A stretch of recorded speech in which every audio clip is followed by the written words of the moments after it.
Welcome to the People Teaching People podcast. Joining me on the podcast today is Dr. Marnie Ginsberg. Experiences with her own students led Dr. Marnie down a path of discovering how to better support students with reading. You will love this conversation with Marnie, where we really dive into both the art and science of teaching. Dr. Marnie is the founder of Reading Simplified, whose mission is to support busy, overwhelmed teachers learn a research-based system of effective and efficient instruction that accelerates all students' reading achievement. Marnie's surprised at finding so many of the middle school students in her classroom reading well below their grade level spurred a passion for finding and disseminating solutions. What followed included private tutoring, university research, the creation of an evidence-based reading program, and ultimately the development of Reading Simplified. Thank you so much for joining me today, Marnie. Oh, it's my pleasure, Tiana. Thank you. So I always like to start with my guests to learn more about them and their stories. So I'm curious to know a little bit more about your journey and what really led you to doing the work that you're doing today. Mhm. Well, looking backward, it seems like it's all very clear and makes total sense. But of course, I didn't know where I was headed. As a public school teacher in my 20s, I was teaching high school, mostly middle school. And in my second placement in North Carolina, I found out that my sixth grade students were reading at the fourth grade level. And I realized I didn't know how to teach them, even though I had a master's. So that's really what started my career, 20 plus year career since then, kind of obsessing about how to find the most efficient and effective ways to teach anyone how to read. So those sixth grade kids, I tested little things out with them. I read widely to try to find answers. And this is in the late 90s. It was very common for there to be contradictory approaches, whole language or more of a phonics approach. And nobody would even claim that they could catch kids up. And I just kind of thought, I just expected that they should be able to read the words, because that's really where the breakdown was. I listened to them, and they got to a word like terrible, and they start with a t sound, and then they might come up with Titanic, or something completely unrelated, because they had no word attack skills. So I got really desperate when I was given an inclusion year with two kids that couldn't even read at the first grade level, and they'd been in school 7 years basically, and they were Wow. non-readers. And I stumbled upon this book called Reading Reflex. It was on the end caps at Barnes & Noble. And after lots of looking, that was a great relief. I just kind of knew when I read it, oh, like, this is the missing thing.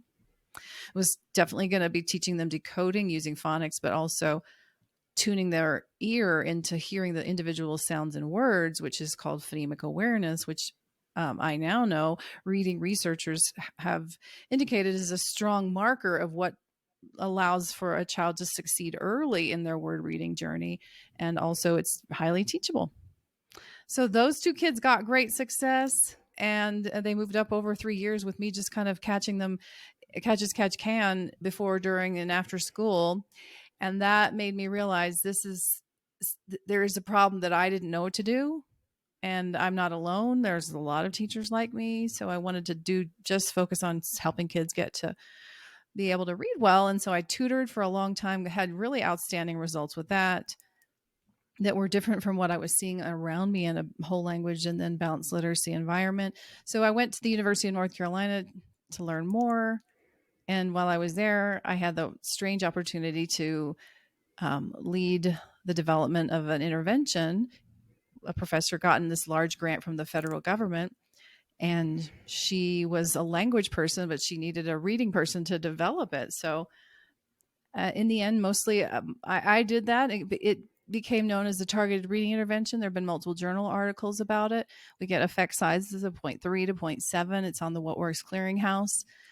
The federal government has given more money to other researchers to continue discovering how it could impact people. It is begun in low-income rural communities, and we were seeing these struggling readers, kindergarten and first grade kids, succeed. And so that was great. Along the way, I got to watch the teachers teach. It was technologically driven long before Zoom. We were watching them with their struggling reader and giving them coaching. And so I learned a lot. We saw great results, except that it just didn't spread anywhere. And this is so common when you read research. It's like, oh, these are interesting findings from these people at a university, but nobody's doing it in the schools. And so when my husband moved us from North Carolina to Wisconsin for his job, it seemed like a good time to try something new. And I developed a more grassroots approach to try to reach teachers who were like me, who wanted to see change for their students. And that became Reading Simplified. So that's a streamlined approach for teaching teachers how to teach reading in a streamlined way, and then also see their students accelerate in their reading instruction. And we do that through a Reading Simplified Academy, which is an online membership where teachers can learn at their own pace, but then they also get coaching from us in a discussion board that we call the Teachers Lounge. And we've had over 12,000 teachers do that. So it's been really gratifying. It's kind of scratched that itch that I had once I realized, wait a minute, how could I, with so little knowledge or even effort, how can I solve these kids' problems, or at least go a long way to solving those first two kids' problems? But then the rest of the world is just really was going in a different direction. And a lot of kids are frustrated with reading. Here in the US, we have kind of scary stat that's been going the rounds lately that 67% of American fourth graders are not proficient in reading. And I think Canada's not so bad off, but it's not outstanding for any English speaking country, maybe except England. It's getting better, but we've got some work to do. And that's what I'm part of. I'm enjoying being part of that. Well, that's such an incredible story, because in you really getting to know and connecting with the students in your own classroom, you identified a need. And then your curiosity led you to create a solution. And now the way that you've set things up in empowering other teachers who are also curious and seeking those solutions, the impact that you're making is immense in really making a difference for teachers to develop those skills, that understanding, that confidence to support their students, but then also all the students that they touch and interact with. That's incredible. That's my dream. Yeah. It sounds like you're well on your way and you've made a huge difference already and are continuing to do so. And it's funny that you mentioned Canadian statistics, because I did get a little bit curious about that and what's sort of happening in Canada. And I was looking around and I couldn't find anything particularly recent, but I was looking on the Statistics Canada website, and 2013, so that's 10 years ago, with adults, more than 1 in 6 adult Canadians fell short on passing the most basic literacy tests. So then that speaks to things that are being missed along the way as students are moving through school. So it was, along with that math and problem solving, reading is obviously a huge piece of literacy, and that's concerning. Absolutely. And you know, it kind of brings up the question with the students in your class, how did they kind of continue along in their journey and come to you not being able to read in the ways that they should be, right? And you were able to get to know them, understand that something wasn't correct, and then provide some intervention and support to really make that difference for them. So it is definitely an issue here in Canada as well. And I guess a question for you, because this is not an area of my expertise, but just even in your opinion, in the research and the work that you've done, what do you think are some of the main factors that are contributing to this problem? And what are some things that educators and parents need to be doing and thinking about? Well, tragically, a lot of the reason that students are struggling with how to learn to read in the English speaking world is because the adults have made choices about their instruction that are foolish. We've known for about 40 years, and with each decade, with increasing certainty, some basics about how the brain learns to read. The brain needs to transform those squiggles on the page, get the concept that that's a code, and it's a code for sounds. Those sounds are things that we already use when we're speaking. And so a 5-year-old child may know 5,000, 10,000 words, maybe more. They know the sounds of their language. They know the meaning of their language. And all that learning to read does, when we do it well, is co-opt that language system and build another set of neural processes on top of it and link all of those. So we need to draw students' attention to the sounds in their words that they speak. Like I mentioned earlier, the phonemic awareness, so that they hear that the word cat is k. And so then they can map that onto those little squiggles, which we call CAT. That's how our code works. That is also how the brain goes through the early stages of learning to read. And so that would mean cat's obviously a very simple answer.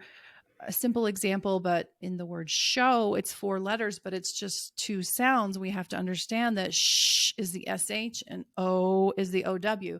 This understanding allows us to, as a beginner, attack the word show. Oh, show. And then when we read that word a couple more times, literally, it could be as few as 1 to 4 with many, many kids. That word becomes a word that we recognize for the rest of our lives. And we cannot not read it, even if someone puts it in front of us, unless there's a significant brain injury. And so that is that accomplishment of getting to that spot where you can recognize a huge number of words in a split second is an amazing gift that we are able to do. Because if we couldn't read words really rapidly, reading would be much more laborious to comprehend what the writer is saying. It would take a lot more effort if we weren't quickly accessing those words as we do. We access them so quickly. And that the fact that we access them quickly is really why we've been having, one of the reasons we've been having debates about how kids should be taught to read, because it looks like a good reader reads it just by sight. And that is true, but they didn't start there. A good reader starts by sound, connecting sound and symbols, decoding, and to some extent, it can be laborious at the beginning. And then when we, as quickly as we can get them into real text, they start to figure out more and more of the code themselves. And there's like an exponential curve in their acquisition of how this code works after those slow early days of cat. Then they really pick up phonics. They really start to pick up words as wholes and recognize them in a split second. They become fluent, and then they can read widely and learn more about the world. That is one of the major flaws in our university preparation in almost all English-speaking countries. And it's complex, and if you haven't looked into it, it might be hard to believe, but I encourage your audience to listen to the work of Emily Hanford. She's an American journalist who has done a number of audio documentaries and also a more recent short podcast series called Sold a Story. And that's the premise of that, is that we teachers like myself, we were sold a story about how to teach kids to read, and it wasn't true. And it's out of alignment with the science, and we need to move more towards the science. And that is her work, along with other people's work, but she was a major catalyst for starting what's called the science of reading movement. And a lot of that does involve those beginning stages with how the brain learns to read words and attack unfamiliar words. There's more to it than that, because scientists haven't studied anything in social science more than reading. It's psychologists, neurologists, doctors, speech paths, special education. A lot of people just love this topic, and there are thousands of articles. No one could really understand all of it, but there is, like I said, there is a convergence, and we need to be paying better attention to it. Well, as a former science teacher, the science of anything intrigues me. I love to see the evidence behind things and that scientific process being applied to things. We're not just saying something works, we're exploring it and getting that scientific evidence. So that is so interesting. And I know, shifting the way that we think about things or just learning new things in general can be fun and exciting, but it can also be challenging and frustrating. And I'm wondering, what are some of the innovative and practical ways to make reading instruction fun, effective, and engaging for students? Well, I think students find reading engaging when they are successful at it. So if I like to get them successful really rapidly, so that's like a major principle. I also like to change up activities when I'm working with kids when it is the more laborious stage, move quickly between activities, and that tends to help. So before they have time to get bored, we're already swapping out that activity for something else where they do something slightly different. Also, with Reading Simplified, we've relied on a handful of word work activities to teach that decoding that tend to be pretty engaging. The most powerful one is great for anyone who has a beginning student or if you have an older reader who's kind of struggling. We call it Switch It, and it really does that beginning work that I was talking about, like helping the brain orient towards sounds and symbols and how they line up. So if you can imagine like the back of a dry erase board with some lines on the bottom to represent sounds for each position in a word, and then you got some letter sound cards at the top, just enough to make a few words in a word chain, and say they have the word slap, and you drag your finger across the bottom and pointing to each SLAP letter sound card. Okay, you have the word slap. How would you change it to slip? And so that's paired contrast, making them tune into the differences that they hear that are in the inside parts of words, which are hard for the beginning kid to read. You and I, as readers, we immediately are actually thinking SLAP. And when I say slip, you're actually using letters to help you figure out what sounds I'm talking about. That's the brain recycling and reprocessing that we want the child to develop. So they move slap to slip. Okay, yeah, we don't need that. What do we put there? We put the I. Which one of these is I? Yeah, drag it down and say I. Now check the sounds. Slip. Okay, slip. Let's change it to slit. There's a slit in the door. That I can see a light coming through. How do you change slip to slit? Yeah, we need to get rid of that t, put in a p. And you change every position in the word. You could do it with 3 sound words with beginners. Change sat to cat, or sat to sit, and sit to sip, and sip to chip, because CH would be on one card because it's one sound, and that's how the brain's figuring out, oh, this is how the code works. And with an older student, I might do stomp to stump to slump. And even harder, we could do nonsense words. Okay, you have spliss. Can you change it to splass? Can you change it to slant? Can you change it to sprant and sprunt? And even though it's doing phonics and phonemic awareness and teaching the alphabetic principle, how that our language is a written code of represented by sounds, it's somehow fun for the students, and they will say, oh, I want to play that game again. So anytime you can find a highly educational activity that kids call a game, you've got a winner. So that's one thing that we do, not only to help inspire kids, but also it's a way for us to offer teachers a gentle entree into a different approach. For instance, if they've been in a whole language or balanced literacy world where the code was kind of minimized or put on the back shelf, this is an activity to make them realize it can be fun. It doesn't mean that children are being drilled and killed. And then they see quick progress.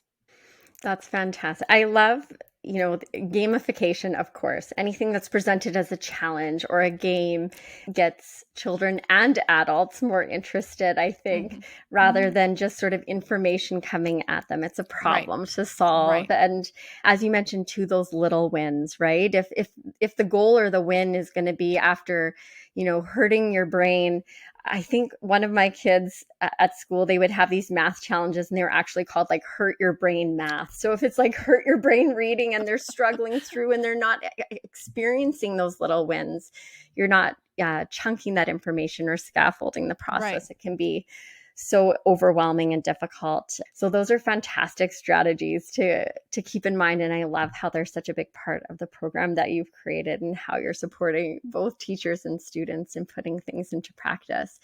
Now, in your experience, I'm sure you come across some common misconceptions about reading instruction. And you've sort of mentioned how in the learning that teachers have when they're going through their education program. They've maybe learned about or experienced things that are not the most effective ways to support students. So what are some ideas or thoughts that you have about how educators and parents can address some of these things to improve their own teaching practices and then, of course, ultimately student outcomes? Mm-hmm. Well, the two biggest ideas reading science has shown us that our kind of general understanding and typical educational practices out of alignment with are how to teach kids to crack the code to read words, and then how to become good at comprehension. So we talked already about the importance of teaching kids the skills of decoding and how much it depends on them perceiving the sounds and words, matching it up with print, and practicing that, getting feedback, like I was talking about, maybe a little bit with a slip and slit and slap example. And that's what we actually are experts on at Reading Simplified, that pathway moving towards fluency. But the other paradigm that needs to be shifted is that being a good reader means you have really good strategies. Yeah, it actually does. Good readers do have good strategies, but the hallmark of good readers, besides the fact that they recognize words in a split second, is that they know a lot of stuff. And our schools have not been systematically building knowledge, because reading particularly has been thought of as a skill where you practice a skill or a strategy. Like, we're going to learn how to summarize. And today I will summarize something on the rainforest, a little passage on that. Tomorrow we might summarize about the continents of the world. On another day, we're going to practice summarizing about Benjamin Franklin. And there's no coherence in the knowledge, and there's no knowledge building, because it's thought that summarization is something you can just learn once or learn over, maybe several weeks or months, and then you just take it with you and go to every topic. Well, actually, when you read something that is unfamiliar, you can comprehend it better if you have a lot of little bits of knowledge that help feed into that particular paper or story or book. If I was to read something in physics right now, my comprehension would be poor. It doesn't mean I'm not a good reader, it just means I don't know much about physics. So we really need to change both major things in the way we teach kids how to read and what we spend our time in, particularly in elementary and middle school. It should be about systematically building knowledge, and strategies do help. We want to talk kids through these things. Summarization is like, we do that in every lesson in Reading Simplified. It's not, I don't mean to put it on the back burner, but it can only go as far as the child's brain has knowledge. You cannot, if every sentence has a word you don't know the meaning of, you're going to have a really hard time summarizing that passage. And probably more importantly, you're not going to read it. You won't want to read it. You won't read a lot of it. So there's this positive snowball that kicks in. If you know some stuff and you know how to read words, then you're going to be more likely to read more. And read more. And then that just keeps building. And the opposite, of course, is true. If the words are hard, or you just don't know a lot of the concepts or the vocabulary, then you're going to read less and less. And it just keeps getting worse because you don't know the words, and then you don't know their meanings. And so those are two big ideas that could definitely help teachers. It could definitely help parents.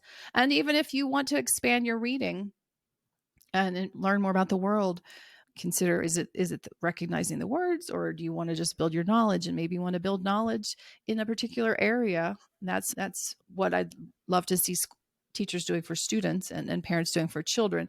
Let's study about the Industrial Revolution and read fiction and nonfiction about the Industrial Revolution for a season, and there's a theme to that, and there all the vocabulary and the concepts and the people you are connected in a network in your brain. And then you take some of that when you learn about a major war like World War I. Some of those things kind of connect, and it all builds a fabric of knowledge that enables you to understand what you're reading in the Washington Post or something more challenging. Absolutely. Yeah. The reading comprehension piece can really be a barrier for students as well, as you said. And I was just thinking, as you mentioned, opening up a physics textbook, it would take me forever to get through that personally. I was a biology chemistry teacher, and yeah, physics was not in my wheelhouse. So if it's not a knowledge area that you're familiar with, you're right. The language and sort of the context and the concepts are just going to make that an impossibly frustrating task to work through and to try to struggle through. So thinking about those two pieces of the puzzle is absolutely important. Now, many students do struggle with reading, and dyslexia can add an additional layer to the struggles that students can have. So, are there any effective strategies or interventions that educators and parents could employ to support struggling readers and really help them to thrive? Yes, absolutely. And researchers have done some amazing work demonstrating that even some significantly challenged readers with dyslexia labels and who have struggled for years with sufficient intense instruction by expert practitioners, they can get to grade level. And so that we have studies, experimental studies, where 70 hours or 130 hours, sometimes more, of instruction, either in a small group or one-on-one, gets kids out of that 5th percentile, 10th percentile into like the high 30s and 40th percentile, which would be in the low average range. So it's doable. But most of our systems are not set up to solve that problem. And so it'd be great if we caught kids early, because there's no need to wait until they fail, until they've proven that they are failing. We have some better and better tools each year to figure out, even as early as kindergarten, if not earlier, that this child is more likely to struggle with reading. So they should get better intervention with more intensity. And kind of like I mentioned before, it's going to probably be in one or two major domains. It's a lot of kids, particularly if they have the label dyslexia, they have a sound-based decoding difficulty. So when I said, change stomp to stump, that would stump them. It would be harder for them because they don't process those sounds really as quickly as a good reader. And so we need to dig right into that. And that's what we do with Reading Simplified. We kind of excel at developing sound-based decoding to excellence, and it just takes longer with a student who has dyslexia. But at the same time, we know there are many students that have language processing issues or lack of knowledge. So what is the comprehension, the language comprehension, the linguistic comprehension side of things that they may struggle with, and how can we improve that? So if there's just not been a lot of exposure to rich language or books, then they might have vocabularies that are limited. So then you'd want to do a lot of vocabulary building. You could do that through books and connected texts or themes. You could do it through dialogue, where you challenge them to have more intellectual conversations using and listening to your more sophisticated language. Certainly writing is a very good way to fold in vocabulary knowledge. But then there are other students that have what's known as developmental language disorder, which is less known, but it's still a good chunk of kids might just be weaker at processing language. So they may be less likely to understand the inferences that other kids can make about a story. They may not be able to process a list of 5 or 6 tasks they were supposed to do. So that's where a speech and language pathologist would be really helpful, especially if the student gets a diagnosis, to get that type of therapy, or if it's maybe not that severe, if you can get some suggestions for how to build that. That is also something that can be improved through intervention, whether through the expert or, parent just trying to build up the language system. And if nothing else, one of the best ways to build up the language system is to read to kids from challenging books. You can, as a rule of thumb, you could probably read a book that's 2 years above their grade level to most kids and talk about it and ask them questions about it. Yeah, absolutely. And you're right. Having worked with young kiddos with developmental delays, those early interventions just make such a world of difference for kids and for families, and really setting them up for success. And it's I know it can be challenging sometimes with like the systems and the Oh, yes. supports that are made available to kids and families, but the difference I think it makes in the long term in really setting the stage so that they can move forward and then require less intervention as they're moving along is so key. You can, yeah. I mean, I think I saw one statistic where if you catch it, the reading difficulty in like kindergarten, it's like 4 years less effort than if you catch it later, or 4 times. I can't remember what I was glancing at, but it's just, if you catch it early, it's so much different than if it's later.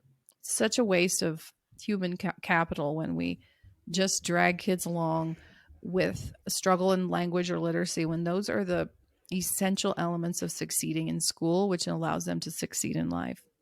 Yeah, and I think it goes along too with so many other things, right? Like thoughts and feelings about school and learning. Right. You're Overall just well-being, sense of self, self-efficacy. and Yeah. exactly. So it really can have far-reaching impact beyond the reading experience itself, just in all aspects of being a learner and being a part of school, and just their sense of who they are and how they Exactly. feel about how they can do things.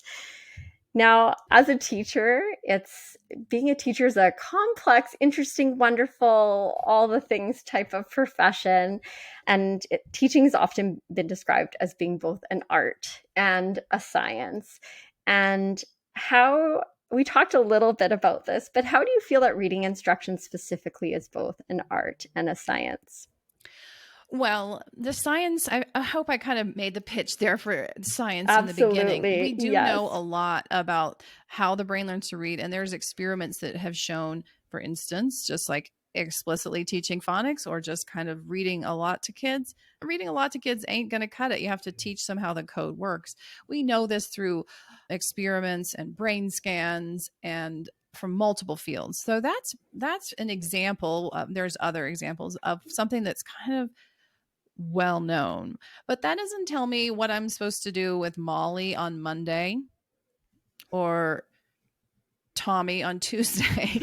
I mean, there has to be an element of us allowing for the art of teacher insight, the context of the situation. This is second grade and the child is a little old for their age, and this is their reading problem, and there's so many variables that when we're dealing with humans. So I think the science and art conversation is important as we elevate the science of reading movement in this country.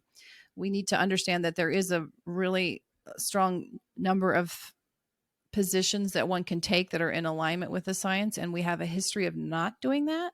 But at the same time, science has not given us a recipe for every child on every day, and open up your book and this is what you do on Monday. So we still need to balance the assuredness of science with the awareness that wise teachers are adapting to meet their children's needs, and parents as well.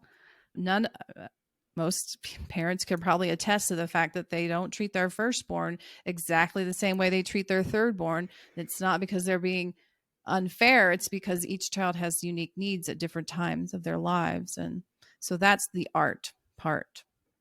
Yeah. And I think, just thinking back to your story and what you were sharing about getting to know your students, the art is really in building those relationships and establishing Right. those connections and getting to know the kiddos in your class. And, Monday might not be a good day for them.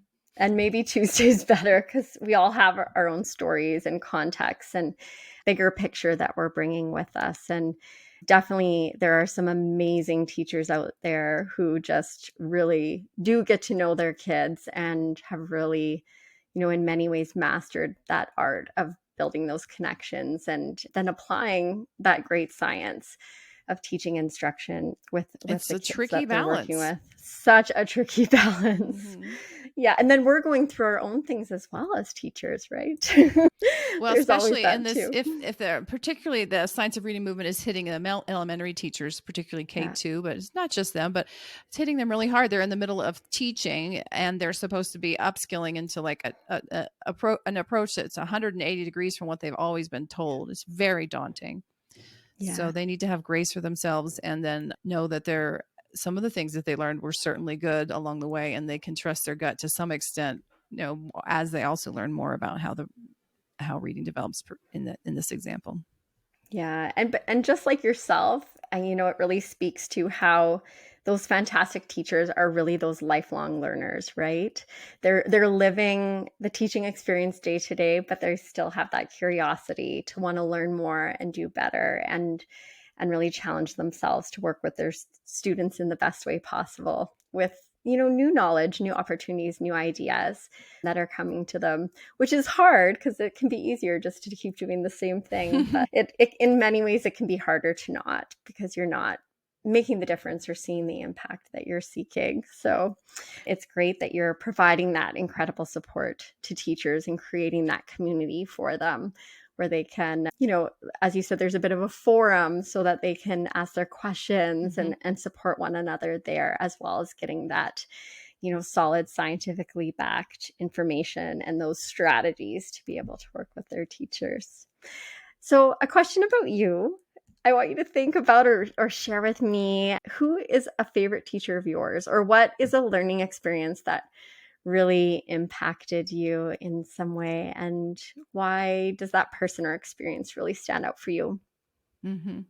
I have a couple of, elementary, middle, and high school teachers that were really a profound influence on my life. And academically, I can just see how much I benefited, particularly, but also their example of what it means to be a good teacher. So, my math teacher, my freshman and sophomore year for algebra and geometry, was Mrs. Barrington. And she just seemed as if she loved math, loved teaching it, and could find a way to relay the information to people who didn't like me, didn't really like it that much, and learn it.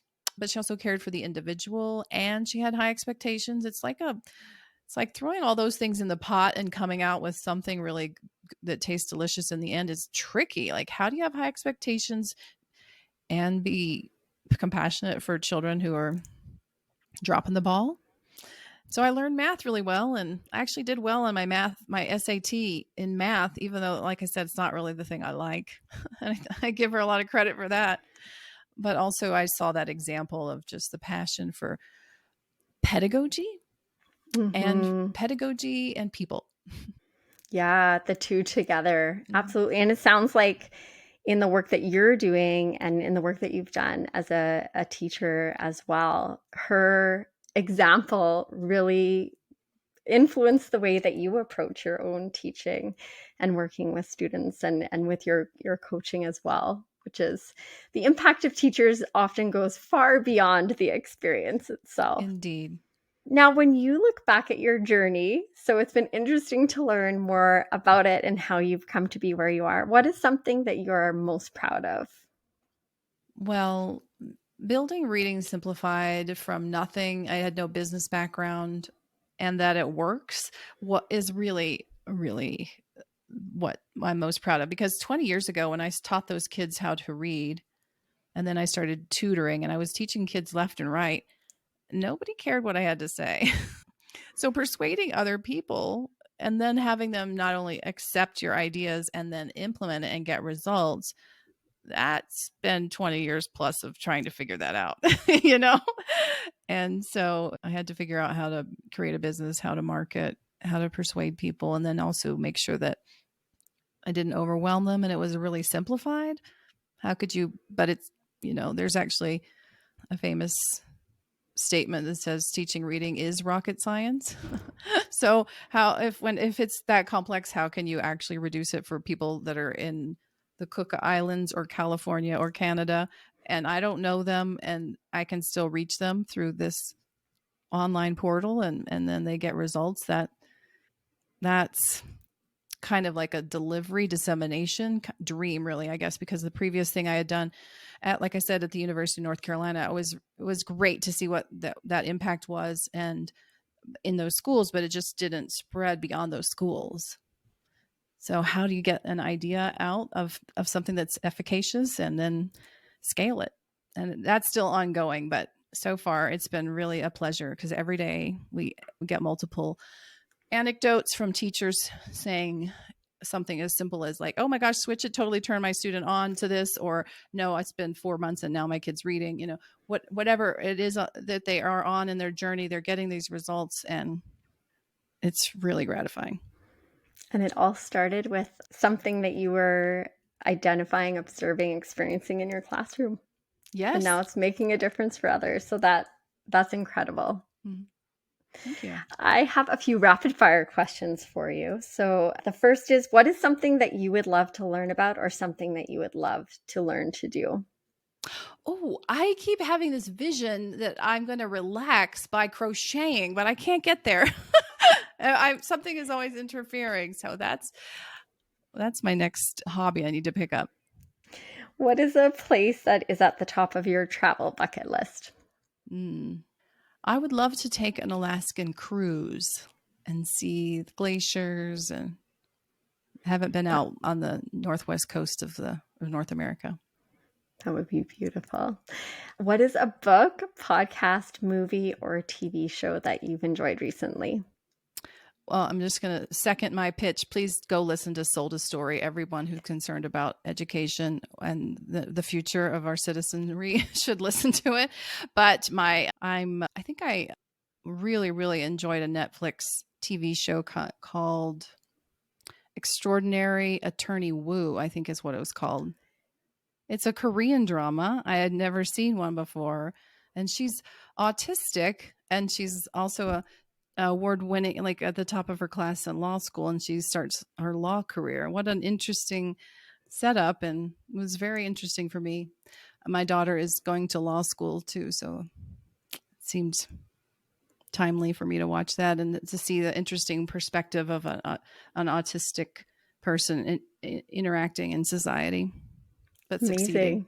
Yeah, I've not heard of that one, so I'll need to check that out. I'm sorry, I don't probably have the title perfectly right, but I'm sure you can get it with Extraordinary and Attorney Woo. Okay. I will find it. Make sure that we have it correctly identified. And if you could sit down and have a conversation with someone that you would love to learn from, who would it be and why? Well, I love the reading researchers that I've been following and citing and learning from for now over 20 years. So Keith Stanovich had a huge influence on my thinking. He's not even doing reading research anymore. And David Scher is another one that came up with the idea about self-teaching, which is kind of what I hinted at earlier. You teach the kids enough of the code, and then there's like an explosion if you've given them the proper skills of them just putting things together themselves. Those are some really big ideas that I've tried to fold into a Reading Simplified. So it'd be fun to chat with them more and learn more deeply. And I bet they would love to hear about all that you've done because of the ideas and inspiration that they've shared and that you've got curious about. And I wanted to ask you, sort of my last question is, I always think about education just being such an important and integral part of every facet of our lives. So how we work and we live and we play and explore. So I'm just wondering if you have any final thoughts or words of wisdom to share that could empower or support people on their own teaching and learning journeys. That's kind of deep. It's a big question. I'm going to be redundant here, but I hope you have caught the idea from me from the last few minutes we've been together, that reading is an essential and expansive part of our lives. So even if you don't like those fiction books your third grade teacher read to you, don't give up. There is something out there for everyone to continue their learning. And if it's hard for you, you can probably even get help for that to solve the part that's hard. It doesn't have to be hard for everyone. And audiobooks are a great workaround if you're busy and you can listen on the go, and they can be inexpensive, and you can get them from your library and learn about people besides yourself and beside your own community.